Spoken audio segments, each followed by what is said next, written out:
Mayor and City Council members. My name is Jesse Beltran. I'm the president of the International Center Against the Abuse of Covert Technologies. Our organization was formed in 2010 in Sacramento, California for the purpose to bring awareness to the general public and legal systems around the world about serious human rights abuses with regards to the utilization of remote influencing technologies.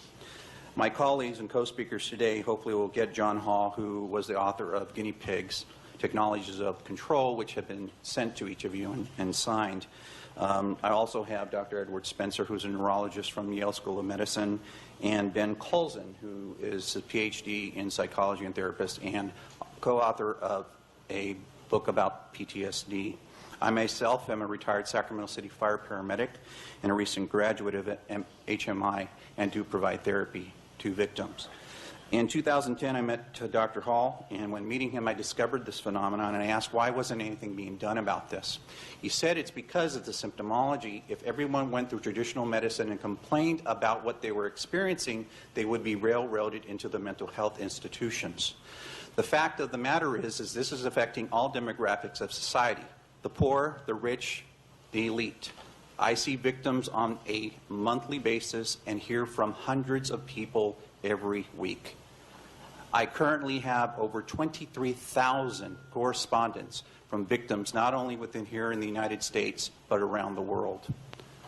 What we have discovered is that there are hot pockets within the United States where there are victims that are being exposed to these type of technologies, and as our speakers continue to speak, they will explain to you how that has developed. Currently, the hotspots are New York, Florida, Chicago, Texas, and California. Unfortunately, in California, the East Bay has the highest amounts of victims that we have collected on our database within our study within our organization. This is why we are currently here today. Sir. Okay, thank you. Dr. John Hall.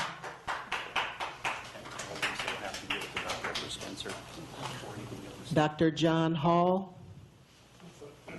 Electronically not here, right? Yeah, Dr. Hall is unable to be reached right now, so we're going to have Dr. Edward Spencer here. Okay. Mr. Mayor, City Council, did Dr. Edwards sign up to speak? Okay. Thank you for attacking this very difficult problem. And there are a lot of people around the world, especially in Europe, where I attended a council just recently in November, who thank you. I'm a retired neurologist. I attended Stanford University, Yale University, and a residency at the University of California in San Francisco.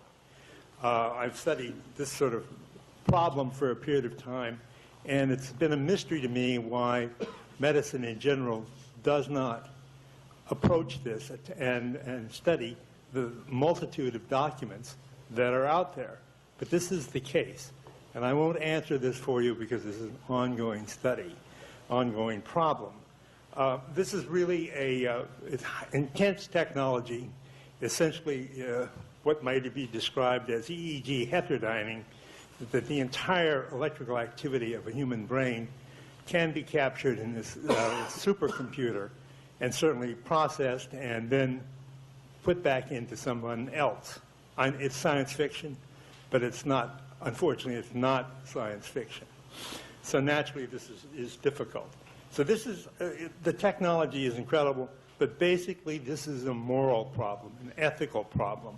This is a violation of the golden rule, any ethics or anything that's decent.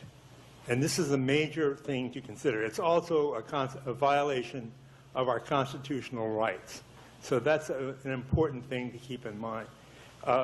And to bring it back down to Richmond, I know there are a lot of targeted individuals here, and the police encounter them and attempt to understand this and help them.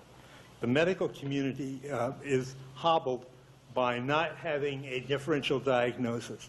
In many of the psychiatric disorders, they should say, rule out psychotronic illness or disorders, but they don't. So they can't face it at all.